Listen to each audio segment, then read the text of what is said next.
I've got the spots, the sickness. There's the twins in my brain. It's that time of the year again. The whole cycling world is busy with the Australian Championship cycling, which means it's time for the Domestique season prediction podcast. Yves and I made a list of who we think will win the 5 monuments, 3 Grand Tours, the Olympics, and the World Championships. Enjoy this new episode. Hi Yves. Good evening, mate. I want to wish you and our audience a happy new year. Yeah, same. Happy New Year. Best wishes. And let's hope all your dreams come true. How beautiful. Are you ready for a new season of cycling? Yeah, I'm pumped. I'm extremely eager to start the season as a spectator. It's Australian National Championship week already, so there were already junior races, the man elite and woman elite time trials, crit racing. So yeah, it's nice to be back in Down Under to start in 2 weeks from the day we record right now. So yeah, I'm ready and Domestique is ready. For this episode, I ask you to predict the winners of the 12 biggest races of the 2024 season. Was it a hard task? Well, it was quite difficult because we have the big names. We have a Van der Poel, a Van Aert, a Pogacar, an Evenepoel. These are the normal names that everybody will say in predictions. And if you predict those guys, yeah, they will be on the podium. They will be top 5 at least. And sometimes you want to be a surprise to win or something more special. So yeah, it was difficult, but last year we got to know you as the non-mainstream guy. Will you be non-mainstream again today? It's a bit more mainstream than last year, but still I have some dark horses in my mind that I didn't predict, but I think will perform very strong. And I still think People Ghana for Roubaix was a dark horse last year. But all right, let's get started. We will discuss our winners of the races in the next order: Milan-San Remo, Tour of Flanders, Paris-Roubaix, Liège, Giro d'Italia, Tour de France, the Olympics individual time trial, Olympics road race, the Vuelta a España, the World Championships individual time trial, and the road race. And then we end off with Il Lombardia. Let's get started with Milano-San Remo. We got 2 kind of sprinter types on top of our list. Yeah. You picked Jasper Philipsen. I picked Arnaud Delis. Can you explain Jasper Philipsen? Well, Mathieu van der Poel won it in 2023, solo, and it was mainly the work of Pogacar that the elite group got away. And yeah, in such scenario, the sprinters, the fast man, don't really have a chance to fight for the win at the finish. But I think Van der Poel has won San Remo right now, so he might ride it in a different role. And Pogacar, his season is completely different than it was in 2023. So I expect the race to be a little bit closer and less aggressive on the climbs, because UAE already started pacing on the Tri Capi, if I remember correctly. And right now, I think it will be a little bit easier, if you can say that. And next to that, Jasper Philipsen showed last year he can survive tough terrain. And if he gets over the Poggio in the top 15, top 20, maybe in the chasing group, 5 to 10 seconds back, Alpecin really has the team to bring him back. So last year, UAE Team Emirates put a very hard pace on Gibressa. And then, yeah, the big 4, and mainly Mathieu van der Poel, he did a nuclear attack. Yeah. So you don't expect a high pace on Cipressa, you don't expect a similar attack on Poggio, which means there's more chances for the fast man to survive in a smaller group. Yeah, and once again, the weather conditions means a lot as well. If there is tailwind or headwind on the Poggio, it makes a lot of difference, certainly for the fast guys in the bunch. I picked Philipsen now, but you picked Delis, for example. Both kind of the same profile. They are very fast at the finish and they can survive something. Maybe Delis a bit more. He needs to prove himself in such races. Yeah. Jasper Philipsen, he was at the start of Milano-San Remo 3 times. 2019, he ended 150th. 2022, 66th. And last year, 15th. He was not in the second group, but he was not far behind. So Philipsen, he proved he can survive in a bigger group. Yeah, Arnaud Delis, he was only at the start once last year, 95th. But what changed my mind was the GP de Quebec, a very hard race, 200 kilometers, 2,500 altitude meters, and a very powerful sprint of Delis at the end. So I know San Remo is 90 kilometers extra and still 2,000 altitude meters. He said himself, the race might be a little too hard for me, but he said, I think I can be in the mix for a top 10. And if you can do that in a certain scenario, I think you can win as well. In San Remo, you always need to have that bit of luck in the race as well. It's a very long race, a long day in the saddle, and everybody knows that explosive final with the Cipressa, with the Poggio, it will happen at some point. And then it's just having the luck to be at the front and having the legs to stay there. I remember 2 or 3 years ago, Caleb Ewan crested the Poggio in second or in third position. Incredible. He was climbing very strong. So it's possible that a fast man wins it again. And Alpecin really has the team for San Remo. That team that they will line up is incredible. Besides Philipsen and their main leader, Van der Poel, they have Søren Kragh Andersen as well, who's always very strong in San Remo, always shows himself on the Poggio, is always there. And then you have Quinten Hermans, who has to prove himself for the Alpecin management, because they want to see results from Quinten this year. And I think Johnny Vermeers will be better than last year. Johnny Vermeers the same. So that team is very strong, and they probably will have they have to carry the race on their shoulders. A lot will depend also on the attitude of other teams, of course. Yves, I got one more question regarding Milano-San Remo. Do you know the date of the race? Not by heart, no. Do you think a rider is extra motivated on his birthday? Yeah. The 16th of March is the birthday of Arnaud Delis. Oh, well, that's going to be nice. But an important thing is positioning as well. And the Lotto Destiny needs to make sure that Arnaud Delis is at the front when they start the ascents in the final. So, Victor Kampenaerts, this is one for you, mate. You don't really want to be in Kampenaerts' draft because it's just like you're at the front of the bench.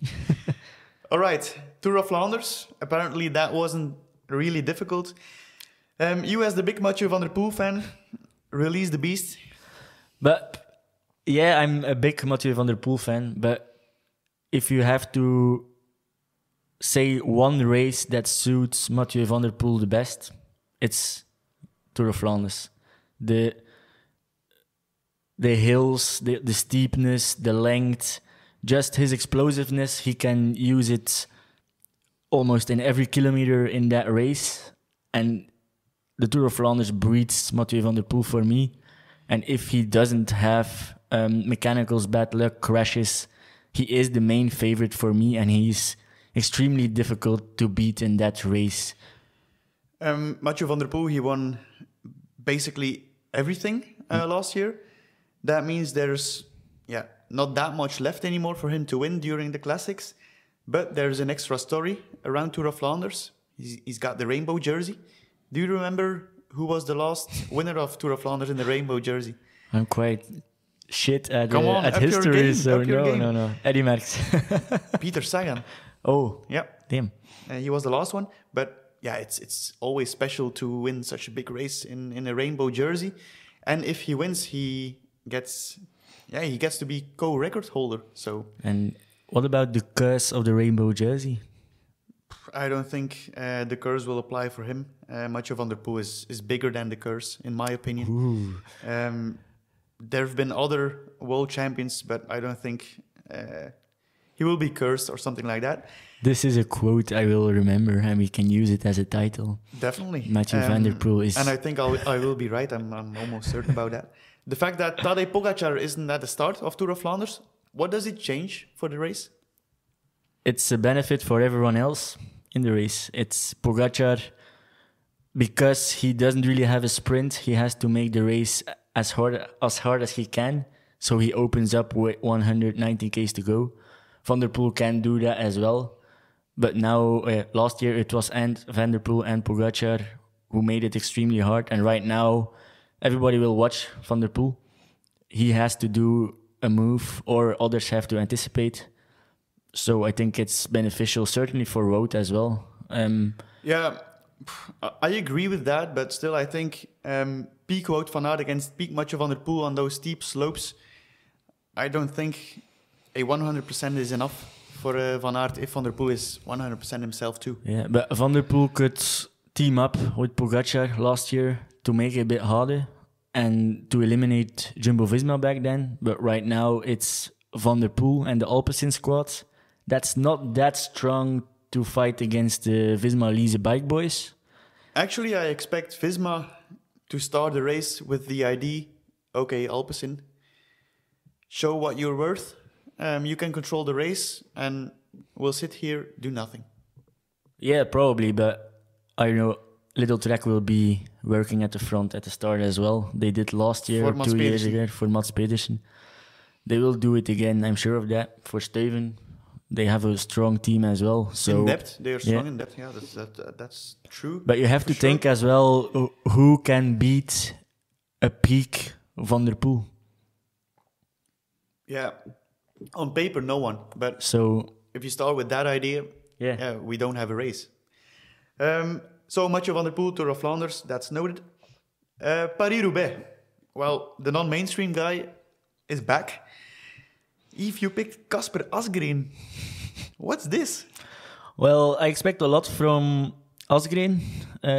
He had a rough season, rough 2 seasons actually, that it didn't really go as planned. And I expect him, together with Alaphilippe actually, to bounce back in 2024. And Paris-Roubaix is luck. He can ride cobbles. He's a strong guy. Can you ride cobbles? If you can win the Tour of Flanders, you have to ride Paterberg, Koppenberg. But those are different cobbles, mate. Yeah, I know, but still, it can happen, in my opinion. 4 participations, Kasper Asgreen. You know his best result? It's not good. 44th. But if I remember correctly, he always ends up having bad luck. Could be. Do you think the fact that Soudal Quickstep had such a bad season, bad Classics campaign last year, that the Belgian media will expect less from them? Yeah, I think so. They aren't the main team in the Classics anymore because of that bad season they had. And it might be a blessing for them that they don't have Tim de Klerk as well anymore, because if Tim is in the team, you expect him to be at the front and carry the race in the first 100k. And right now, Tim is gone. It's a huge loss for the team, don't understand me wrong. But now they can just sit back. They will be more relaxed. There will be less stress in the team, I think, and they can surprise. Yeah, Alpecin is in the pecking order in front of them. Visma Lease bike, Little Trek even, so they are maybe the 4th favorite team, if we can say so. I'm pretty curious to see how a Soudal Quickstep as an underdog will perform, because I think, the Wolfpack, they could surprise. They will surprise us, I'm sure. Certainly after in the autumn that the team exists. They didn't know. And it will have an influence as well, because everybody who's in that team now, who has the contract for 2024... The story with Jumbo-Visma will have made Soudal Quickstep even stronger, I think. They want to prove themselves. And we are a team that is World Tour worthy and can fight for monuments. Expect a lot from them. Kasper Asgreen, kind of a surprise to me. I picked Wout van Aert. Not really a surprise. In my opinion, Paris-Roubaix is the monument that suits him the best. Agree. If there's one race he can win without being the best in the race, I think it's Paris-Roubaix. But luck needs to be on your side, and the past years, they were different, so we will see about that. It's the first time we talk about Van Aert right now. There we are in the cross season, CX season right now, and there has been a couple of fights, Van der Poel, Van Aert, Fights battles before the race. battles. I mean, like I see different opinions about he should worry about his form right now, the difference between Mathieu and Wout, or he just should stay calm and keep his focus on the trajectory he has agreed on a month or two ago. What's your opinion on that difference in level? Well, Wout, if you're listening right now, stick to the plan, mate. I don't think he needs to worry. He said it himself before the start of the cyclocross season multiple times. I don't have the legs. I'm still building my form. Don't expect too much from me. But yeah, back then everyone kind of agreed. And then we got to the races. The difference between Van der Poel and Van Aert was big, was really big. Van der Poel, he was impressive. But to say that Van Aert needs to worry, come on, Tour of Flanders is 3 months away. Yeah, don't understand me wrong. I disagree with the guys who have doubts with the approach he has. So far, I don't see any problem. Me neither. But it's going to be important. He's going to Spain again right now, and then he's going to race one more CX race in Benidorm. Yeah. And then he's just full focus on the classics. Weekend. So it's in a month and a half that we will see the opening classics. So exactly, stick to it, I would say. Yeah, no need to worry. No. But what if after Tour of Flanders and Paris-Roubaix, if he didn't win either one of them, what would you say in that case about his cyclocross season? I think if he has another year without that big fish that he's aiming for his whole road career till now, it will start to get in his head. It's the team around him is very strong, even stronger, because now they signed Jurgensen within that team, and the chances he will get as leader or co-leader, the team wants to win a monument as well. It was on their target list for 2023. It was the only thing that failed for them as team goal. There are other riders in the team as well. It's not only Wout van Aert, but still, team-wise, it might be difficult for him. I don't think Visma will ever doubt of his capacities as a leader. But as you say, it will get in his head. It will become a mental thing. Yeah. This season is by far the most important one of his career. Yeah. This is the year in which it needs to happen. Yeah. And if it doesn't happen, then there might be a mental problem. I definitely agree with that. Yeah. So let's hope he gets that big fish. I think everybody will be happy, not only Belgians, but everybody will be happy that he gets that win that he actually deserves, because the attractiveness that he is racing with is, incredibly nice to see. The fourth spring monument, Liège, Bastogne-Liège. Again, the same name for both of us. Tadej Pogacar. Last year, he broke his wrist in that race. Remco Evenepoel won it twice in the meantime. Why do you think Pogacar will win Liège? Well, it's Pogacar, first of all. That's an easy answer. He will be in his build-up towards the Giro, his first participation in the Giro. And even at 80-85%, Pogacar is so extremely strong, so explosive. Remco is going to Liège as well. But yeah, it was between Remco and Tadej for me. And Tadej is going to the Giro. Remco will build up towards Tour de France. Yeah. Do you think that means Pogacar will have a better form in Liège than Evenepoel? It will all depend if Remco already has a sort of peak towards Liège to go down a little bit, then to finally have his big peak for the Tour. If he does that, I think it will be quite equal between the two, because Pogacar, I don't know how long there is between Liège and Giro. It's not very long. I think 2 weeks. 2 or 3 weeks max. So you have to be in a decent shape, because the Giro start is quite difficult as well. So you can't right into the Giro. So I think Pogacar will be at 90-95% in Liège, and it will depend if Remco does a peak for Liège or not. Evenepoel, does he have to drop Pogacar, or do you think he relies on his sprint head to head? I have no clue. Really, everybody always said Remco can't sprint the last 2-3 years, but in the 2023 season, he proved us all wrong. He couldn't sprint. Yeah. Last year he proved us wrong. Was everybody said you can't really train on explosiveness and on sprint power, but Remco proved it can. He became from a non-sprinter to actually quite a fast guy at the finish. The punch he has in that last 500, 400 meters. He even beat Roglic in Basque Country in 2023 or in Catalonia, one of those two. Catalonia it was, yeah. So, yeah, he's fast at the line. And we only saw Pogacar go to the line in classics with Van der Poel, Van Aert. Those guys are extremely fast at such finish. But I can't believe that Pogacar is slow at the finish line. Certainly he's not slow. But I don't know.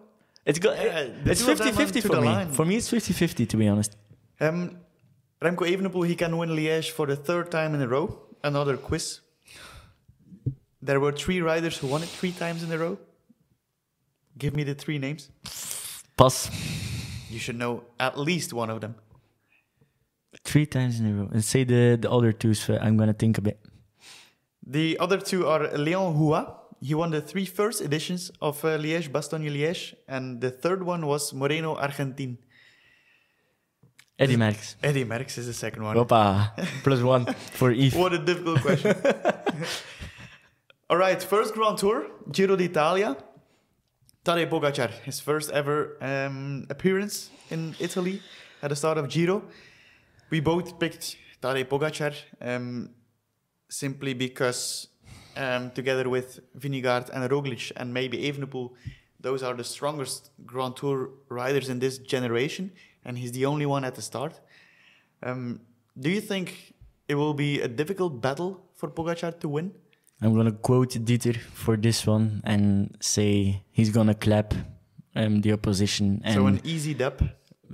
Easy dub, yeah. To complete the Dieter sentence, yeah. But if he has a normal build-up towards the Giro, ticked off everything he wanted before the Giro, and then those first 2 weeks go as planned, then maybe even hit the last part of the third week, he can already ride a bit more defensively. So you think he will race, if all goes well, with the idea, okay, I've got Tour de France coming up as well? It would be quite smart, actually, just those first week and a half, 2 weeks, just put in time in the opposition. Make sure you have a healthy lead, and then in the third week, ride a bit more defensively. He never did that before, ride defensively. It's not Tadej Pogacar but style. It would be, with the season, the calendar he has for 2024, it might be a smart thing to ride a bit more defensively in the last part of the Giro if the situation, is it possible in the situation that they are right in that time. But it wouldn't be a bad thing, in my opinion, to do that. What do you think about his choice of going to Giro d'Italia? I love it. You love it? I love the guy's schedule. He just says, screw the traditional approaches, the one big goal thing in a season, that thing, and then we have some preparation races. Like Vingegaard does, for example. Nothing to do or nothing against Vingegaard, but we'll get back to that. The attractiveness that Pogacar creates just by this schedule, this calendar. Remember when they announced it, UAE, how social media, how viral everything went, how social media exploded just for a schedule. Yeah, but it's Tadej Pogacar. If he farts, social media explodes as well. Yeah, but if you compare it 2 weeks later with Vingegaard, there was a big difference between the two. That brings us to Tour de France. We both picked Jonas Vingegaard, but Yves, you said, I love the approach of Tadej Pogacar. And I remember a discussion we had, I think 2 weeks ago, and the things you said there. Gold.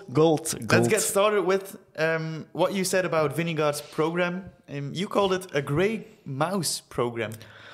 Please explain. Well, it's basically full preparation towards the Tour. He starts again. What's that Spanish stage race again? It's not Burgos in August. Camino? The Gran Camino. And then he does the Dauphiné Paris-Nice, the traditional approach to the Tour de France, and it's boring. It's those races are very nice, but it's so outdated. It's an approach from 5, 6, 7 years ago, and it works perfectly for him. He might be, in one scenario, record holder, Tour de France winner in 5, 7 years, but it's not. You said when you called it a grey mouse program, I think that was the most special thing you would have said that day, but it wasn't. I was wrong.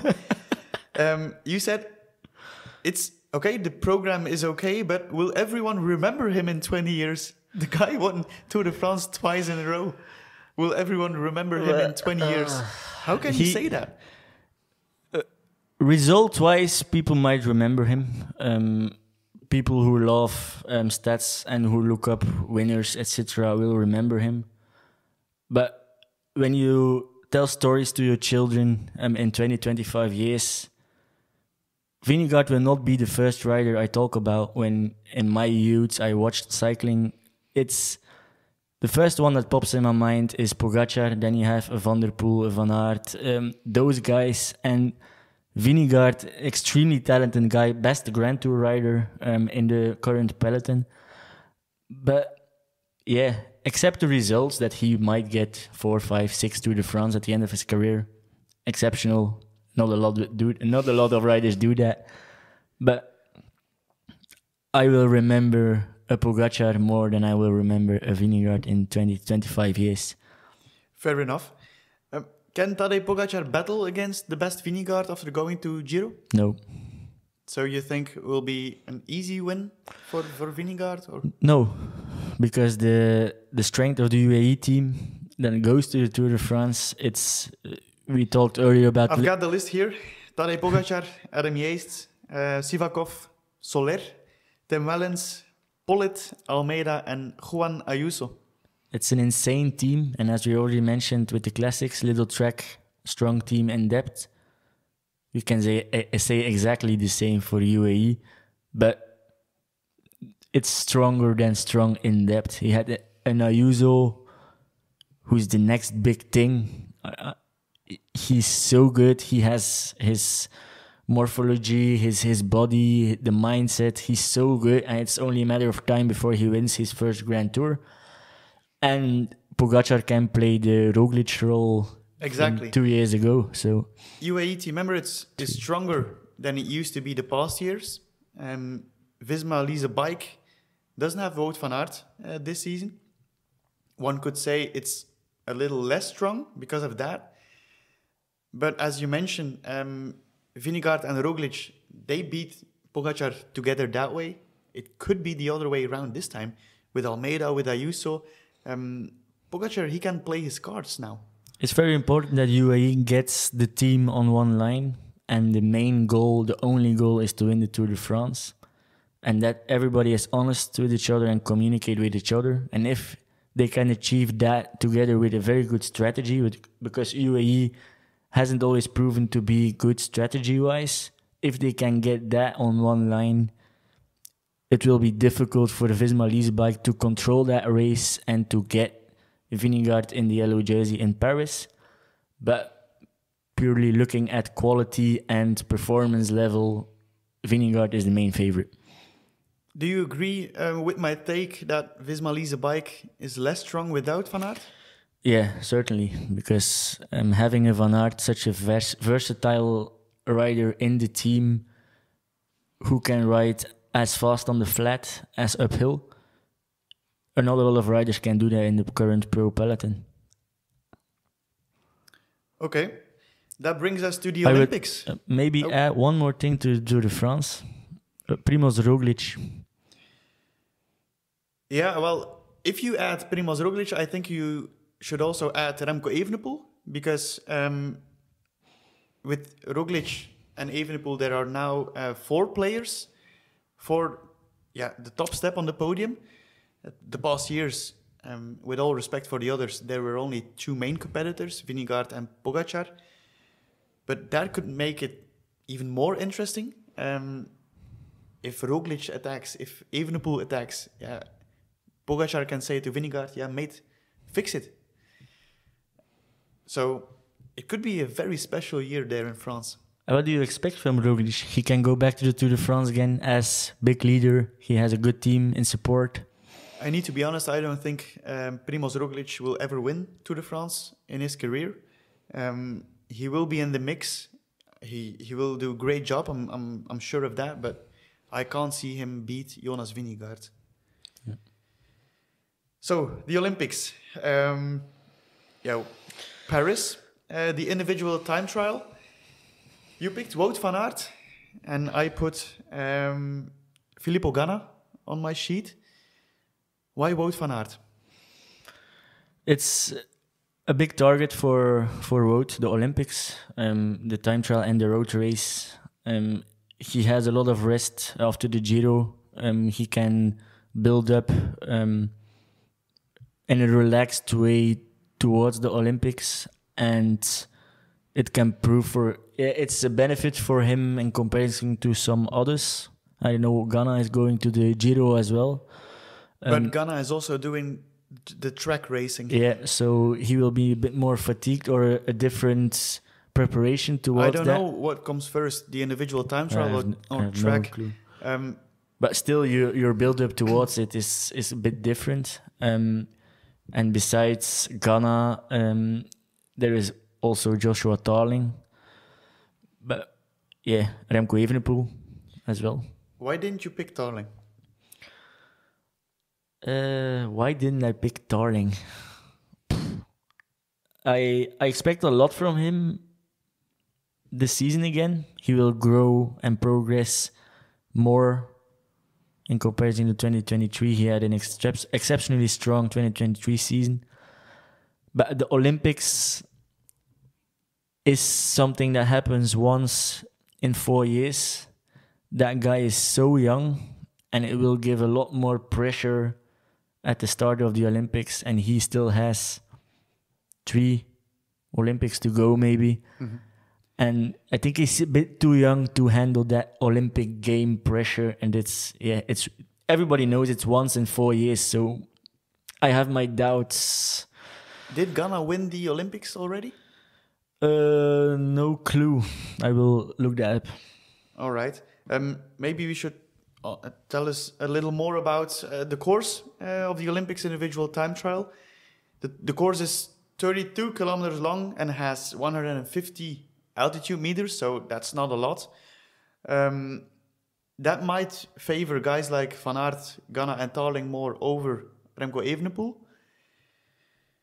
But yeah, Evenepoel has the Olympics on his mind as well, so you've got the answer on the Ganna question? 2020 Tokyo was won by Primoz Roglic. Yeah, indeed. And 2016, that was my idea of putting Ganna on my sheet. As a time trialist, you can win a lot of races, but there's only one big race he didn't win yet, and that's the Olympics. He will be pumped. So I guess it will be a big target for him, and yeah, we all know what happens if Ganna targets something on a time trial bike, then he's pretty fast. Onto the road race, the same name again. Despite also focusing on mountain biking, we both picked Mathieu van der Poel. The course is 273 kilometers long with 2,800 vertical meters. But inside the final 50 kilometers, there's 3 times the Montmartre climb. 1 kilometer with an average gradient of 6.5%. Yeah, that's... For me, it's a bit the same story as you mentioned with Ganna. Mathieu van der Poel... Picking races. Yeah, and Mathieu van der Poel won almost everything he can win in the classic season. So he's 29 right now. If he wants to be Olympic champion, it's right now. Maybe the next one in 4 years, but then he's already 33, 34. So, and he finds a cause that suits him perfectly. So, yeah, he's one of the guys to beat. The final ascent of Montmartre is with 10 kilometers to go. So that's, it's not as steep as Paterberg, but yeah, you could compare it to Tour of Flanders in a certain way. The road race is after mountain biking, if I remember correctly. So, yeah. Because 3 or 4 days? There is only less than a week between the end of the Tour de France and Paris mountain bike and then I think race. So, 3 or 4 days later is the road race. Is that a problem? I hope for Mathieu van der Poel that he doesn't go to the Tour de France, that he's not obliged by the team, and if he goes, he has to leave on the second rest day. A lot of people will make sure he's recovered. Yeah, will argue with that he's leaving another Grand Tour, the Tour de France again. Other riders will say you can get super compensation and by doing full Tour de France and then doing the road race. You can get, but But the problem is mountain biking for you. That's the big problem for me. So Mathieu, don't go to Nice at Tour de France.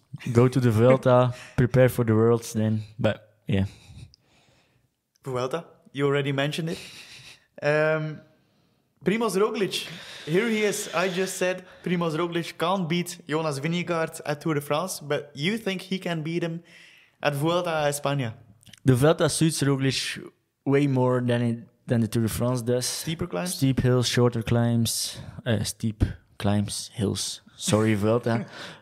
Steeper, shorter, and yeah. But still, we both agree on the fact that Jonas Vingegaard is the best Grand Tour rider of his generation. Yeah. Why do you think Roglic will beat him in Spain? Because the Vuelta is really something that Roglic adores. He won it 3 times already against tough opposition as well. And he actually, in those 3 editions, quite dominated the opposition. So yeah, it was just my gut feeling. Vuelta and Roglic within a new team.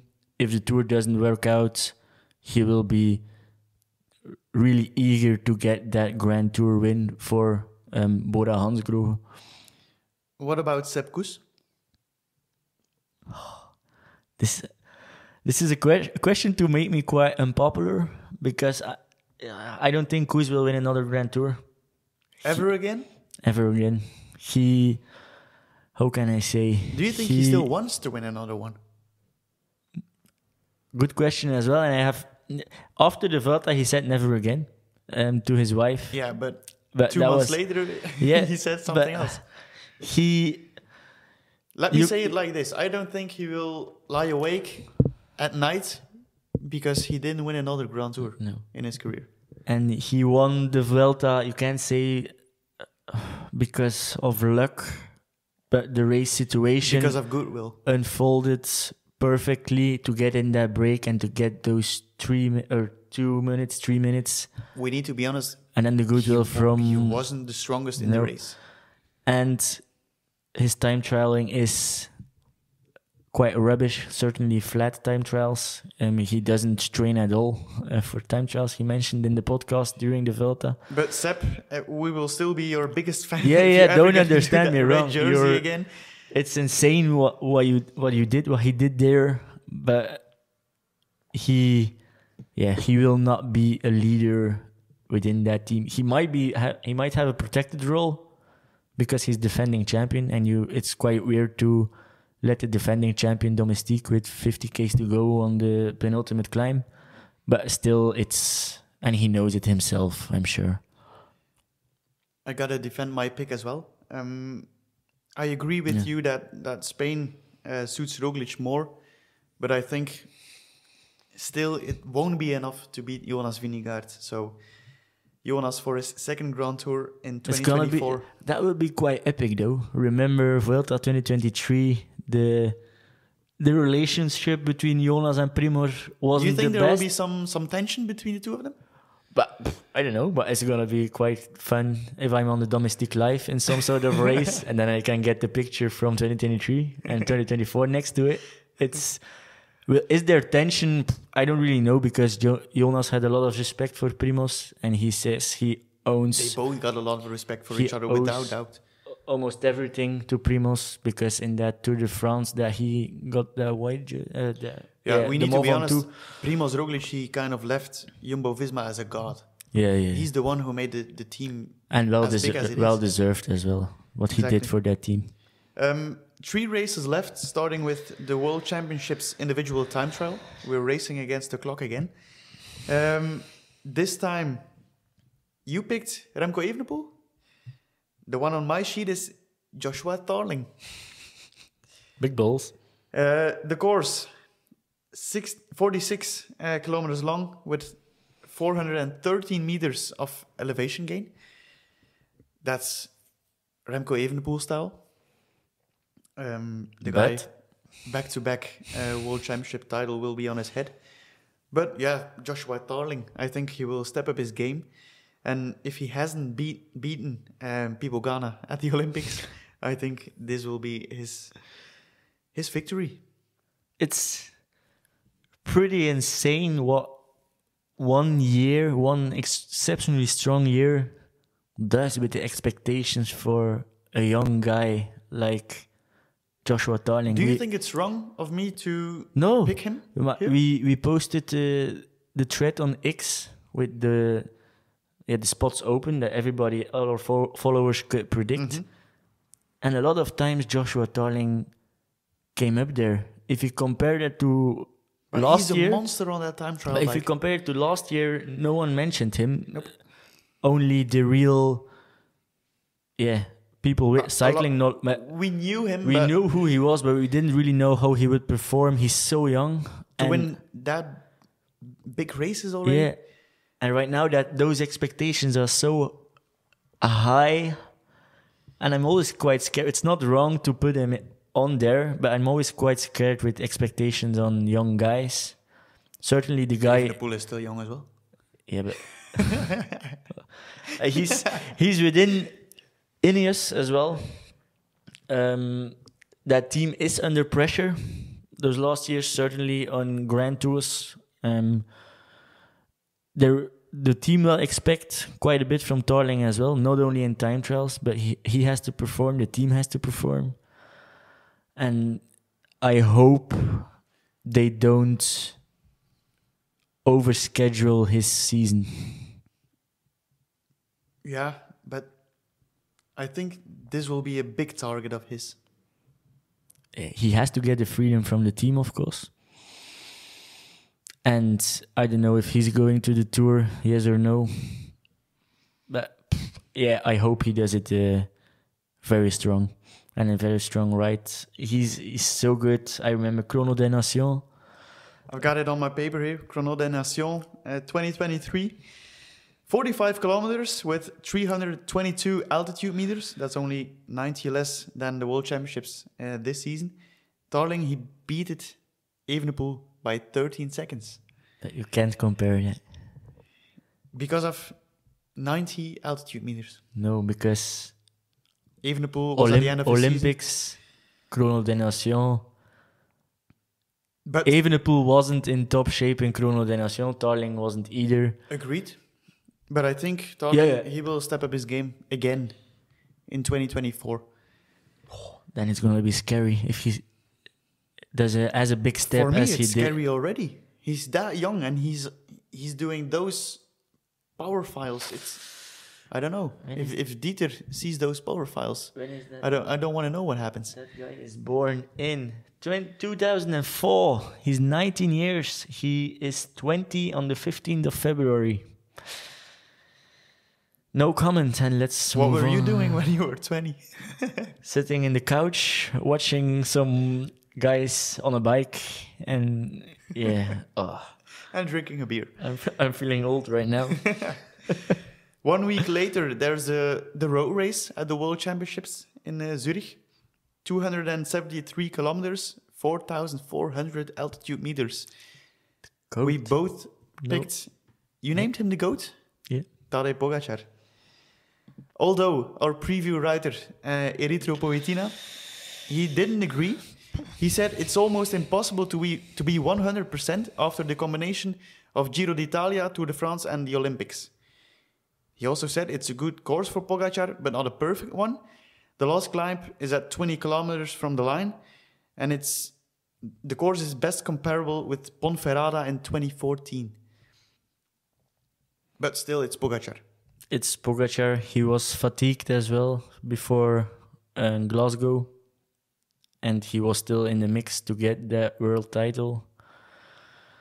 It's Pogacar, and as I already mentioned earlier, his 90%, 95% level is so high that he will be in the mix. It's no doubt, without crash mechanicals, that he will be at the front and be in the decisive move or create a decisive move. And then yeah. Do you remember his press conference 2 weeks ago when somebody asked, Tadej, do you think you can win Tour de France? His answer, I want to be world champion. Yeah. And that says enough. It's a cause that suits him, not perfectly, but yeah, he's going for it. And it's on his mind, and watch out if something is on his mind. Yeah. Okay, that leaves us with Lombardia. Again, for you, Tadej Pogacar.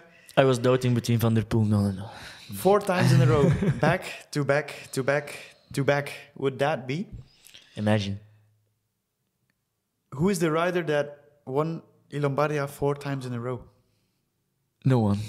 No one ever did that. Ha! 2 points.